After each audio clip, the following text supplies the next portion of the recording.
بسم اللہ الرحمن الرحیم۔ صغیر کا ہے سندھ اور ہند، یہ ان کی حکومتوں کے اندر صوبوں کی حیثیت رکھتے تھے، اتنی بڑی وسیع حکومتیں تھیں ان کی۔ تو سب سے پہلے جلوس جو نکلوائے ہیں روڈوں پر، رستوں پر، شاہراہوں پر، وہ شاہ عباس، پہلا شیعہ بادشاہ۔ تاریخ تشیع میں شیعوں کو حکومت کب ملی ہے، یہ ایک مکمل تحقیقی موضوع ہے۔ تو سب سے پہلا شیعہ بادشاہ یہ 1000 سال پہلے، 447 ہجری میں، جی 1000 سال ہو گئے نا، 14 تقریباً 2 سال کم، جی 447 ہجری میں یہ پہلی حکومت بنی تھی۔ اور یہ وہی دور ہے کہ جس دور میں نہج البلاغہ لکھنے کا موقع سید رضی کو ملا۔ اگر اس اعتبار سے کبھی مصبائی اس کو پہلے سے طے کر کے اگر میں خطاب کروں تو سیاست کا منفی یا مثبت مذہب میں کتنا دخل ہے،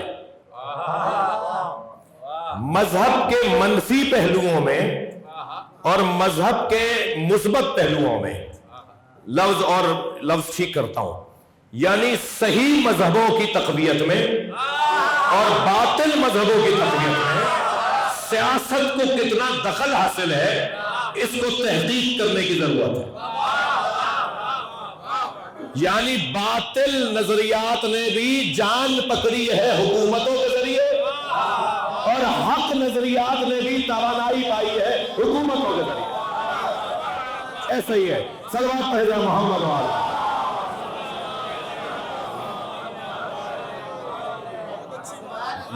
یہ ایک علیحدہ موضوع ہے، اور حیدرآباد باذوق شہر ہے، تو کبھی اس موضوع پر بات ہو تو سنی جائے گی اور میری بات منتقل ہوگی کہ جو باطل حکومتیں تھیں، ظلم کی بنیاد پر بننے والی حکومتیں تھیں، غیر الہی حکومتیں تھیں، جن کا آسمان سے کوئی تعلق نہیں تھا، جن حکومتوں کا آسمان سے کوئی تعلق نہیں تھا، انہیں بھی مضبوطی اگر ملی ہے تو وہ حکومتوں کی وجہ سے ملی ہے۔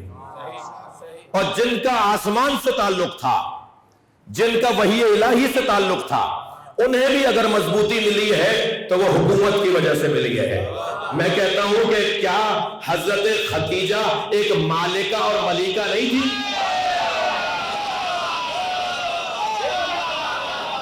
حضرت ختیجہ اگر ملیکہ نہ ہوتی تو آسمان کا آخری پیغام یہاں تک کیسے آتا؟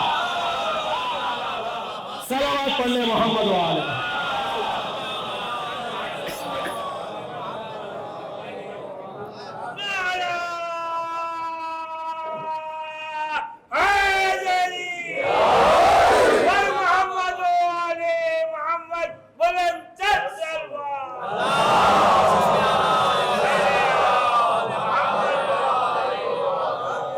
توجہ کر لیا آپ حضرات؟ اور بہت محتاط بول رہا ہوں، بہت سنبھل کے بات کر رہا ہوں۔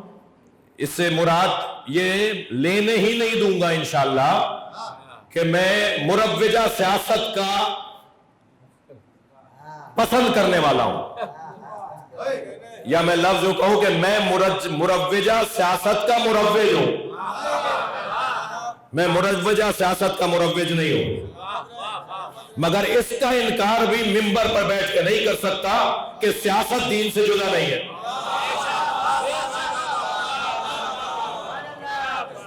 اس کا انکار نہیں کروں گا، یہ نہیں بولوں گا کہ سیاست دین سے جدا ہے۔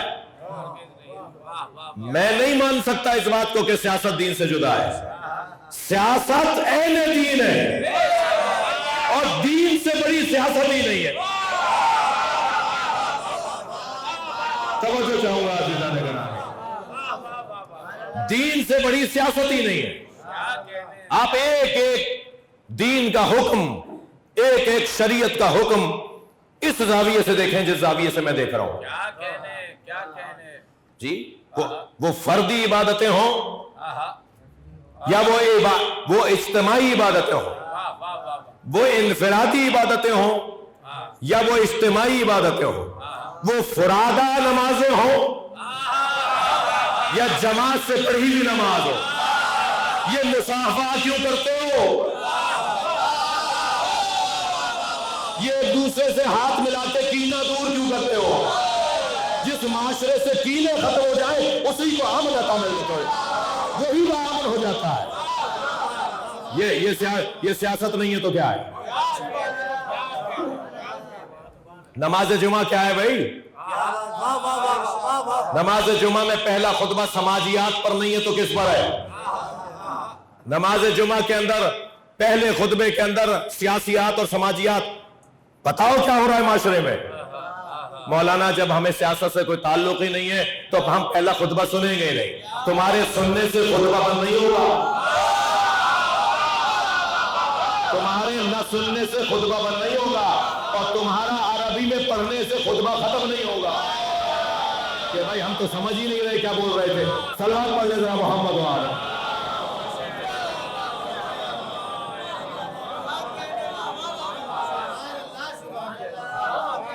توجہ کر رہے ہیں حضرات؟ کوئی ایک شریعت کا، یہ آیت اللہ خمینی کا جملہ ہے، وہ فرماتے ہیں کوئی ایک شریعت کا حکم بتاؤ جو سماجیات سے خالی ہو، جو معاشرتی مسائل سے خالی ہو، جو ہمیں معاشرے سے جڑ کر رہنے کا درس اور پیغام نہ دیتا ہو۔ یہ زکوٰۃ کیا ہے بھائی؟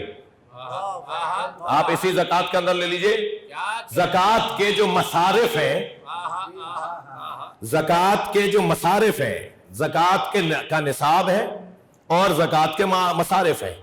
نصاب تو یہ ہے کہ کس مقدار میں سونا ہو، چاندی ہو، گندم ہو، جو ہو، کھجور ہو، کشمش ہو، جی بکریاں ہوں، دمبے ہوں، گائے ہوں، اونٹ ہو، سونا یا چاندی ہو، یہی چیزیں ہیں نا۔ غلات اربع ہیں اور انعام ثلاثہ ہیں، 3 طرح کے جانور ہیں۔ مولانا گل حسن صاحب سن رہے ہیں مجھ سے سبق؟ انعام ثلاثہ ہیں یا غلات اربع ہیں، 4 طرح کے غلے ہیں، 3 طرح کے جانور ہیں، پھر سونا اور چاندی ہے، کتنے ہو گئے؟ 9، اور پھر خزانہ ہے۔ خزانہ نکل آیا، اچانک پیسے آ گئے بھائی، کھدائی ہو رہی تھی، دیگ نکل آئی، تو وہ جو خزانہ نے اس پر بھی زکوٰۃ۔ تو زکوٰۃ کا نصاب تو یہ 10 چیزیں ہیں، ایسا ہی ہے، مگر زکوٰۃ کے مصارف کیا کیا ہے؟ کس کس کو زکوٰۃ دی جا سکتی ہے؟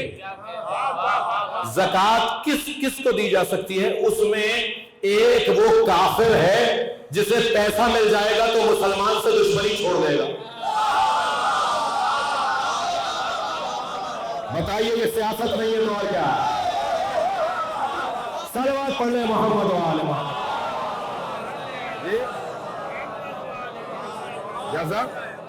یہ سیاست نہیں ہے تو اور کیا ہے؟ اب گفتگو یہ ہے کہ کچھ ہیں جو اختیاراً ائمہ کو اپنا حاکم مانتے ہیں اور کچھ کو اللہ منوائے گا۔ یہ شاہ عباس طہماسب صفوی جب اس کی حکومت بنی تو علامہ مجلسی علیہ رحمہ کا دور، انہوں نے کہا صاحب یہ شاہ خدا بندہ شاہ عباس طہماسب صفوی یہ وہ بادشاہ تھے جن کے ادوار میں ہمارے مراجع، ہمارے فقہا موجود تھے، تو ان کی رہنمائی میں حکومت چلتی تھی۔ تو جب اس کی حکومت بنی تو انہوں نے، ہمارے عالم دین نے کہا کہ مولا علی کا خط جو مالک اشتر کے نام لکھا تھا، وہ خط اپنی حکومت کا دستور العمل بنا لو اور علی کے دیے ہوئے خط کے مطابق حکومت چلاؤ۔ تو کہنے لگا آپ ذرا کچھ دیر رکیے تو میں آپ سے علیحدگی میں بات کروں گا۔ دربار لگا ہوا تھا جب انہوں نے یہ مطالبہ کیا، جی دربار لگا ہوا تھا جب انہوں نے یہ مطالبہ کیا، تو کہا ذرا لوگوں کو جانے دیجئے، تنہائی ہو جائے، ذرا خلوت ہو جائے تو میں آپ سے بات کروں گا۔ اب وہ سارا دن ہو گیا دربار چلتے ہوئے، پھر جب سب دربار میں جن کا ٹائم تھا وہ چلے گئے تو اکیلے یہ رہ گئے، تو پیچھے جو نوکر پنکھا چل رہے تھے انہوں نے کہا تم بھی چلے جاؤ۔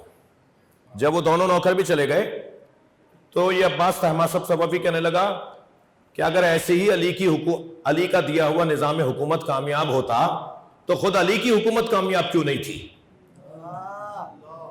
شیعہ بادشاہ، شیعہ عالم دین اسے مشورہ دے رہا ہے اور اس نے سارے دن بٹھا کر یہ جملہ بولا. تو انہوں نے کہا کہ یہ جملہ اور کچھ کہنا چاہتے ہو جو جواب دوں میں؟ کہا نہیں بس اتنی بات ہے.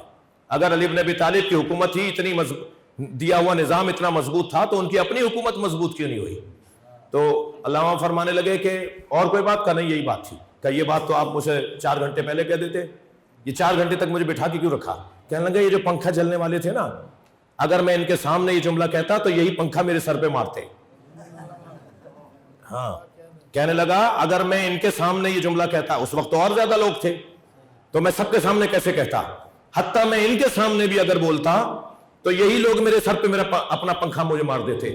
تو علامہ نے کہا کہ یہی تو تمہیں سمجھانا چاہتا ہوں کہ علی کی حکومت آج بھی کامیاب ہے.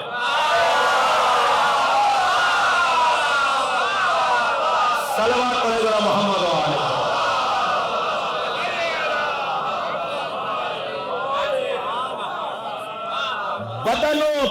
بدنوں پر حاکمیت پانا اور ہے, اور دلوں کا حاکم بننا یہ علی کا خاصہ ہے.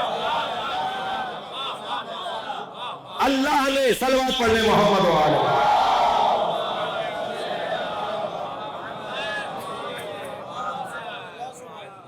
زمین کی وراثت, زمین کی مالکیت, زمین کا تصرف, یعنی اہل زمین کا تصرف, یعنی اہل زمین کے اوپر مالکیت, یہ میرے نیک اور صالح بندوں کے پاس ہے اور رہے گی.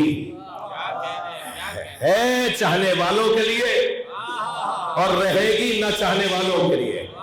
میں ایک جملہ ہدیہ کر رہا ہوں, جو چاہنے والے ہیں وہ اختیاراً علی کو حاکم مانتے ہیں, جو نہیں چاہتے وہ اجباراً مانیں گے.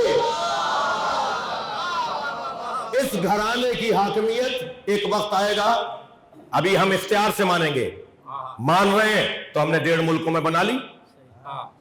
جہاں اختیار ہم اپنا نہیں کر رہے, اپنے اس بات کو اختیار نہیں کر رہے, وہاں ہم حکومت ان کی مان ہی نہیں رہے, ان کی چلا ہی نہیں رہے.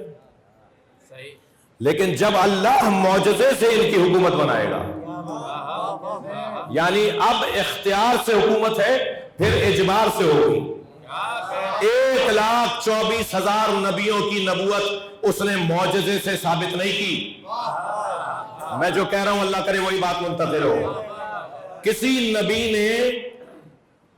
نبی نے ابتداءً معجزہ نہیں دکھایا. کسی نبی نے اپنی نبوت کے لیے ابتداءً معجزہ نہیں دکھایا. ائمہ نے ابتداءً معجزہ نہیں دکھایا. مانگنے والوں کو جو یہ کہتے تھے ہمیں معجزہ دکھائیے, انہیں وہ معجزہ دکھا کے ثابت کرتے تھے کہ ہم نبی ہیں. تو میرے بچوں تم سے ایک جملہ کہہ رہا ہوں, معجزہ مانگ کر, معجزہ دیکھ کر مانگنے والے اپنے نہیں ہوتے.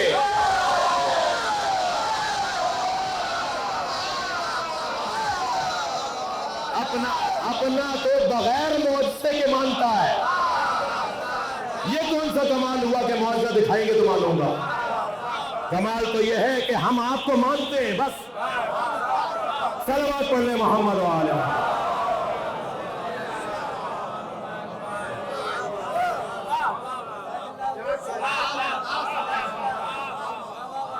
بلند تر صلوات نبی.